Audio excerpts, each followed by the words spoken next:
warahmatullahi wabarakatuh. Perkenalkan, saya Nurul Fazira dengan NIM 0301243158 dari Fakultas Ilmu Tarbiyah dan Keguruan jurusan Pendidikan Agama Islam dari kelas PAI 5. Di sini saya akan menjawab ujian tengah semester yang diberikan oleh Ibu Khairani MPD selaku dosen pengampu mata kuliah Pendidikan Pancasila. Langsung saja. Soal yang pertama yaitu jelaskan pengertian dan tujuan pendidikan Pancasila.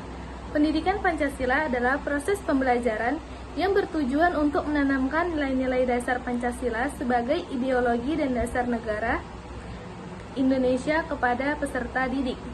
Melalui pendidikan ini, siswa diharapkan dapat memahami, menghayati, serta mengamalkan nilai-nilai Pancasila dalam kehidupan sehari-hari, baik dalam aspek pribadi, bermasyarakat, berbangsa, maupun bernegara. Tujuan pendidikan Pancasila mencakup beberapa aspek penting yaitu 1. Mengembangkan sikap nasionalisme yang bertujuan untuk memperkuat rasa cinta tanah air dan kebanggaan sebagai warga negara Indonesia. Yang kedua, membangun karakter untuk membentuk karakter yang sesuai dengan nilai-nilai Pancasila seperti ketuhanan, kemanusiaan, persatuan, demokratis, dan keadilan sosial. Yang ketiga, memupuk kesadaran dan keberagaman. Mengajarkan pentingnya menghormati suku, ras, budaya, dan mengedepankan persatuan dalam keberagaman. Yang keempat, mempersiapkan generasi yang kritis dan demokratis, yang tujuan utamanya adalah menghasilkan warga negara yang kritis, peka terhadap masalah sosial, dan berperan aktif dalam proses demokrasi di Indonesia. Dan yang kelima, membangun masyarakat yang adil dan makmur. Diharapkan masyarakat mampu memahami peran mereka akan menciptakan keadilan sosial dan kesejahteraan bagi seluruh rakyat Indonesia. Soal yang kedua yaitu jelaskan bagaimana peran Piagam Jakarta dalam sejarah rumusan Pancasila. Mengapa ada perubahan pada sila pertama pada proklamasi kemerdekaan? Piagam Jakarta memiliki peran penting dalam sejarah perumusan Pancasila karena merupakan hasil kompromi antara kelompok nasionalis dan kelompok Islam terkait dasar negara Indonesia. Piagam ini dirumuskan pada tanggal 22 Juni 1945 oleh Panitia 9 yang dibentuk oleh BPUPKI. Dalam Piagam Jakarta, tercantum dasar negara yang mencakup 5 sila yang nantinya menjadi cikal bakal Pancasila. Sila pertama dalam Piagam Jakarta berbunyi ketuhanan dengan kewajiban menjalankan syariat Islam pada pemeluk-pemeluknya. Namun, setelah proklamasi kemerdekaan pada 17 Agustus 1945, terjadi perubahan pada sila pertama tersebut. Pada 18 Agustus 1945, Panitia Persiapan Kemerdekaan Indonesia atau PPKI melakukan sidang untuk mengesahkan Undang-Undang Dasar 1945 dan merumuskan kembali Pancasila. Sila pertama diubah menjadi ketuhanan yang Maha Esa. Perubahan ini dilakukan sebagai bentuk kompromi untuk menjaga persatuan bangsa Indonesia yang terdiri dari berbagai suku, agama, dan keyakinan. Kalimat dengan kewajiban menjalankan syariat Islam bagi pemeluk-pemeluknya dianggap dapat menimbulkan perpecahan, khususnya dari kalangan non-muslim yang khawatir bahwa negara akan menjadi negara berbasis agama Islam. Oleh karena itu, dengan menjaga semangat kebangsaan dan pluralisme, sila pertama disesuaikan sehingga dapat diterima seluruh rakyat Indonesia. Perubahan ini menunjukkan upaya para pendiri bangsa untuk menciptakan dasar negara yang inklusif yang dapat menjadi landasan bagi persatuan dalam keragaman masyarakat Indonesia. Soal yang ketiga yaitu bandingkan penerapan Pancasila pada Orde Lama, Orde Baru, dan Reformasi. Apa perbedaan utama dalam cara ketiga rezim ini menggunakan Pancasila sebagai dasar negara?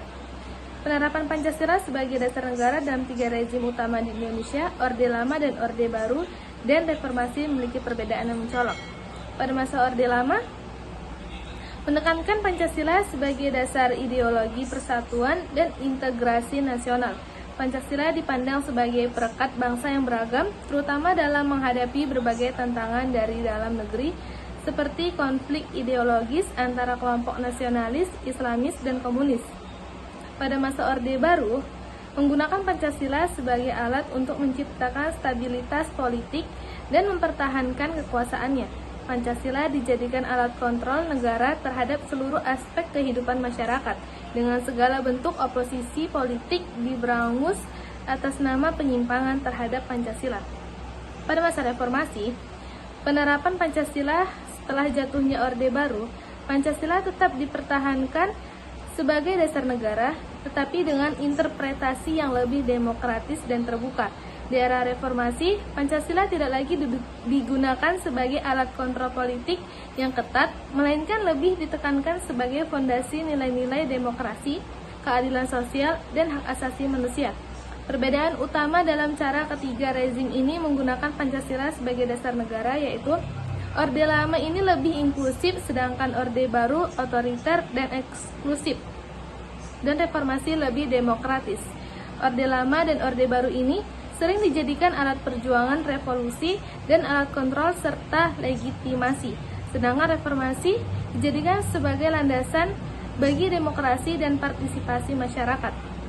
Soal yang keempat yaitu jelaskan bagaimana Pancasila mendasari upaya pelestarian kebudayaan nasional di tengah arus globalisasi. Pancasila sebagai ideologi dasar negara memainkan peran penting dalam mendasari upaya pelestarian kebudayaan nasional di tengah arus globalisasi. Dalam konteks ini, Pancasila memberikan kerangka moral, etika, dan prinsip-prinsip yang dapat digunakan untuk melindungi, mengembangkan, dan memperkuat identitas budaya Indonesia. Adapun beberapa upaya dalam pelestarian ini, yaitu dalam sila pertama, ketuhanan yang Maha Esa, menekankan pentingnya agama dan spiritualitas dalam kehidupan masyarakat Indonesia yang berperan besar dalam pelestarian kebudayaan. Upaya pelestarian ini mendorong pelestarian budaya-budaya yang berkaitan dengan agama dan kepercayaan lokal, seperti upacara adat dan seni-seni tradisional yang terkait dengan ritus keagamaan. Sila yang kedua yaitu kemanusiaan yang adil dan beradab, menekankan pentingnya keadilan dan kemanusiaan dalam interaksi sosial. Upaya pelestarian ini memiliki prinsip kemanusiaan, negara dan masyarakat diingatkan untuk melestarikan budaya dengan cara yang adil, termasuk menghormati hak-hak masyarakat adat dan budaya minoritas yang seringkali terancam oleh homogenisasi budaya untuk globalisasi. Sila ketiga, Persatuan Indonesia, menekankan pentingnya menjaga persatuan dan kesatuan bangsa yang meliputi keragaman budaya sebagai kekayaan bangsa. Upaya pelestarian ini mendorong pelestarian budaya lokal sebagai bagian dalam upaya memperkuat identitas nasional. Dan yang keempat, kerakyatan yang dipimpin oleh hikmat kebijaksanaan dalam permusyawaratan perwakilan, menekankan pentingnya kebijaksanaan dalam musyawarah kehidupan berbangsa. Upaya pelestarian ini mendasari proses inklusif dalam melibatkan masyarakat adat dan lokal dalam pelestarian budayanya sendiri. Dan yang kelima, sila kelima yaitu keadilan sosial bagi seluruh rakyat Indonesia, menekankan pentingnya keadilan sosial dalam segala aspek kehidupan, termasuk dalam distribusi kekayaan budaya. Upaya pelestarian ini mendorong pemerintah dan masyarakat untuk memastikan bahwa pelestarian budaya tidak hanya terfokus pada daerah-daerah yang populer atau dikenal luas, tapi juga memberikan perhatian kepada yang kurang terkenal agar tidak terancam punah. Soal yang kelima yaitu bagaimana generasi muda dapat berperan dalam menerapkan Pancasila sebagai ideologi terbuka dalam kehidupan sehari-hari. Apa saja langkah konkret yang dapat dilakukan? Generasi muda memiliki peran penting dalam menerapkan Pancasila sebagai ideologi terbuka dalam kehidupan sehari-hari, terutama karena mereka adalah pilar masa depan bangsa. Sebagai ideologi terbuka, Pancasila tidak kaku, melainkan mampu berkembang sesuai dengan dinamika zaman dan tantangan global yang dihadapi masyarakat Indonesia saat ini. Beberapa langkah konkret yang dapat dilakukan yaitu: 1. Memahami nilai-nilai Pancasila secara mendalam. Generasi muda perlu memahami Pancasila secara utuh, bukan hanya sebagai slogan, tetapi sebagai pedoman hidup. Hal ini dapat dilakukan melalui pembelajaran, diskusi, dan kegiatan meningkatkan kesadaran nilai-nilai Pancasila. Yang kedua yaitu menghargai keberagaman. Pancasila mengajarkan pentingnya persatuan dan keberagaman. Generasi muda dapat menerapkan ini dengan bersikap toleran terhadap perbedaan agama, suku, ras, dan budaya di lingkungan mereka. Dan yang ketiga, mengutamakan masyarakat dan kerjasama. Angka ini mengajarkan pentingnya musyawarah dan kebijaksanaan dalam mengambil keputusan. Generasi muda dapat menerapkan ini dengan mengutamakan kerjasama dan diskusi dalam menyelesaikan permasalahan, baik di lingkungan sekolah, kampus, maupun masyarakat. Yang keempat, berperan aktif dalam kegiatan sosial dan kemanusiaan. Pada langkah ini menekankan pentingnya kemanusiaan yang adil dan beradab. Generasi muda dapat berperan dalam memperjuangkan hak asasi manusia, keadilan sosial, dan kesejahteraan bersama. Sedangkan itu yang kelima, memanfaatkan teknologi secara positif. Langkah Pancasila ini sebagai ideologi terbuka mengakui pentingnya kemajuan teknologi, tetapi penggunaannya harus positif dan bermanfaat. Generasi muda yang sangat akrab dengan teknologi dapat memanfaatkannya untuk hal-hal yang produktif dan sesuai dengan nilai-nilai Pancasila. Dan yang keenam yaitu menerapkan etos kerja yang baik. Langkah generasi muda dapat menerapkan Pancasila dalam kehidupan sehari-hari dengan memiliki etos kerja yang baik, jujur, disiplin, dan bertanggung jawab sesuai dengan sila kelima yang mengajarkan tentang keadilan sosial. Yang ketujuh, melestarikan dan mengembangkan kebudayaan lokal. Langkah generasi muda dapat menerapkan nilai Pancasila dengan turut serta melestarikan kebudayaan lokal sebagai identitas bangsa di tengah globalisasi, sesuai dengan semangat sila ketiga tentang persatuan. Yang kedelapan, menjadi pemimpin yang berintegritas dalam kepemimpinan, baik di organisasi, komunitas, atau lingkungan sosial, dapat menerapkan nilai-nilai Pancasila dengan menjadi pemimpin yang adil, bijaksana, dan berintegritas. Yang kesembilan, membangun kesadaran lingkungan. Pancasila juga mengajarkan keadilan sosial dan kemanusiaan yang mencakup kepedulian terhadap lingkungan hidup. Generasi muda dapat berperan aktif dalam menjaga kelestarian alam dan lingkungan.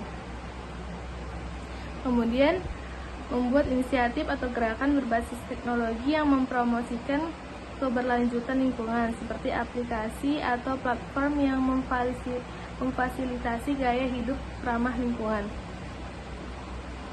Dengan memahami nilai Pancasila dapat mengaplikasikannya dalam sikap toleran, musyawarah, kerjasama, etos kerja, hingga pemanfaatan teknologi yang positif. Mereka dapat menjaga relevansi Pancasila di tengah tantangan globalisasi dan perubahan zaman. Sekian jawaban ujian tengah semester dari saya. Apabila ada salah kata atau kekurangan, saya mohon maaf pada Ibu Khairani MPD. Saya akhiri dengan billahi taufik wal hidayah. Wassalamualaikum warahmatullahi wabarakatuh.